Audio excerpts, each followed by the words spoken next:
안녕하세요. 키크사TV 이동훈입니다. 오늘의 환자 네 번째 시간입니다. 오늘 진료를 보면서 특히 오늘은 좀 X다리 관련해서 환자분들이 많이 오셨어요. 수술 받았던 분, 또 상담하러 오신 분. 그래서 오늘은 이제 X다리를 중심으로 해서 여러분들께 굉장히 유익한 그런 내용을 말씀을 드리려고 합니다. 일단 엑스레이 보면서 설명을 드리도록 하겠습니다. 자, 이분도 오늘 오셨던 분인데 제가 X다리 설명하기 전에 예전에 한번 비슷한 그 환자분이 오셨는데, 자, 이분 O다리 먼저 잠깐 설명을 드리고 X다리로 넘어가겠습니다. 오늘 저기 오셨던 이분 같은 경우에는 20세 남자 환자분이시고 양쪽 무릎 통증으로 오셨어요. 그리고 군인입니다. 현역 군인. 그 직업 군인은 아니고, 어쨌든 양쪽 무릎이 아픈데 제가 물어보니까 계단 오르내릴 때 무릎 앞쪽으로 통증이 많고 업무상 경사길을 많이 다닌다고 그럽니다. 그리고 군 병원에 갔더니 오다리 수술을 해야 된다 이야기를 들었다고 해요. 그래서 보면은 오다리가 꽤 있죠. 오다리가 꽤 있는데, 어쨌든 이분은 제가 자세히 이야기를 들어보니까, 그리고 진찰을 해본 결과로는 이 분의 지금 이 무릎 통증하고 오다리하고는 전혀 상관관계가 없는 그런 그 통증입니다. 그렇기 때문에 이분 같은 경우에는 제가 수술할 필요가 전혀 없다라고 돌려보낸 분이고, 굉장히 그 소식을 듣고 기쁜 마음으로 부대로 복귀를 했어요. 그래서 간단하게 다시 한번 언급을 해드리면, 이렇게 관절이 건강한 젊은 분에서 건강한 관절과 오다리를 가진 경우에는 과체중이 없다면 기본적으로는 관절염 예방을 위한, 관절염을 미래에 혹시 관절염이 생길까봐 하는 관절염 예방을 위한 오다리 교정 수술은 필요 없다. 이것이 현재까지의 결론입니다. 물론 앞으로 이런 것들이 연구가 더 많이 진행이 돼서 오다리가 관절염 예방을 위해서 젊을 때 하는 게 좋다, 이런 결론으로 바뀔 수도 있어요. 그렇지만 현재까지는 이런 결론을 가지고 있습니다.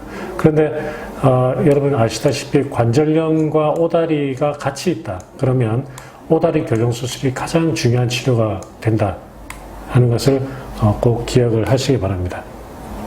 자, 그래서 오다리는 그냥 제가 간단하게 말씀드리려고 했는데 좀 길어진 것 같고요. 자, 오늘 오셨던 분 중에 X다리입니다. 45세 젊은 여자 환자분이시고 왼쪽 무릎이 아파서 오셨어요. 그런데 계단 내려갈 때, 앉았다 일어날 때 아프다고 하십니다. 보시면 전체적으로 다리가 이렇게 X다리로 휘어있죠. 오른쪽 왼쪽 다 X다리로 휘어있고, 무릎 관절을 보면 관절은 뭐 딱히 문제 있어 보이지 않습니다. 그런데 이 대퇴슬개관절, 이 대퇴슬개관절은 앞에 이 뚜껑뼈 요거를 이렇게 밑에서 쳐다본 건데요. 대퇴슬개관절을 보면 왼쪽 같은 경우에는 요렇게 기우뚱해서 밑에 서로 닿는 그런 모양을 하고 있죠. 자, 다시 한번 보시면 전체적으로 다리는 X다리를 가지고 있어요. 그래서 X다리 여기 그 빨간 선이 체중이 지나가는 선인데, 좀 확대해서 보면 무릎이 중심에서 벗어나 있죠. 오른쪽은 살짝 벗어나 있지만 왼쪽은 굉장히 많이 벗어나 있습니다. 그렇죠? 그럼 이런 식으로 되면 무릎은 이 무릎의 바깥쪽에 과도한 체중을 받겠죠. 그죠? 그리고 대퇴슬개관절, 이 여러분 뚜껑뼈 관절도 이렇게 기우뚱해질 수 있는 어떤 위험 요소가 됩니다. X다리는. 그렇기 때문에 아까 앞에서 제가 그 오다리 같은 경우에는 젊은 사람 오다리가 과체중만 아니면 굳이 예방을 위해서 수술할 필요가 없다라고 했지만, X다리는 달라요. X다리는 장기적으로 관절염에 현재 건강하다 하더라도 관절염의 발생 확률을 높입니다. 특히 무릎 바깥쪽이라 하면 여기 바깥쪽, 그 다음에 대퇴슬개관절, 여기 뚜껑뼈 관절. 그래서 이분 같은 경우에는 지금 대퇴슬개관절이 꽤 안 좋은 상태이기 때문에 MRI 찍고 저한테 이제 다시 오시기로 했는데, 그 상태를 보고 교정 수술을 해야 될 것으로 예상이 됩니다.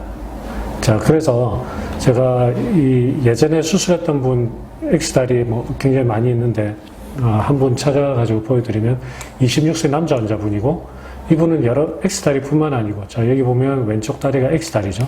X다리. 그 다음에 옆에서 보면 반장슬입니다. 반장슬은 뭐냐면 앞에서 여러분들이 바람이 분다라고 가정을 했을 때 무릎이 뒤로 이렇게 휘어지는 거예요.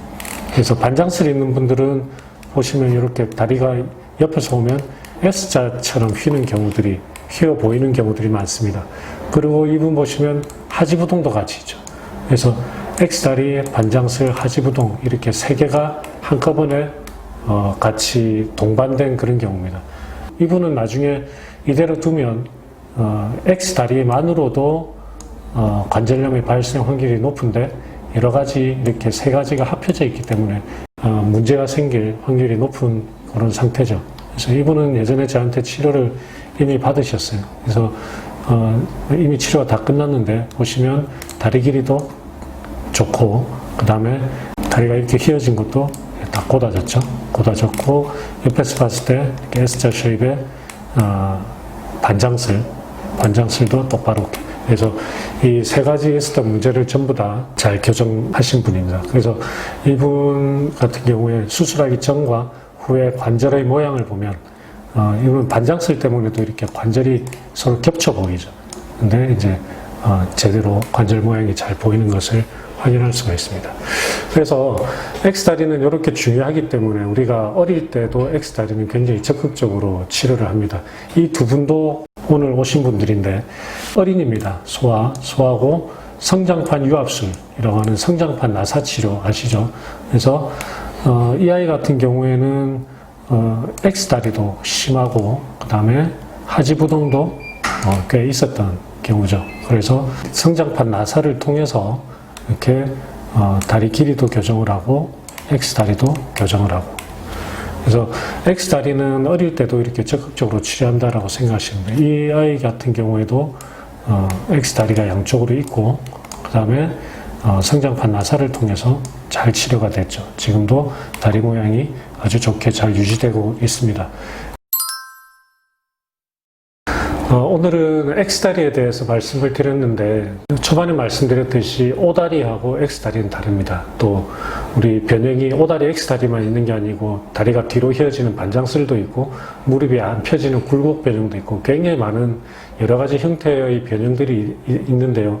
그런 각각의 변형들이 가지는 의미들이 다 달라요. 그래서 오늘 말씀드렸듯이 O다리와 X다리도 우리가 건강한 사람들이 O다리, X다리를 가지고 있을 때 예를 들어 똑같은 5도의 O다리, 똑같은 5도의 X다리를 갖고 있다 하더라도 이것들이 갖는 의미가 다르고 또 치료 방향이 다르다라는 말씀을 드리면서 오늘의 환자 네 번째 시간이었습니다.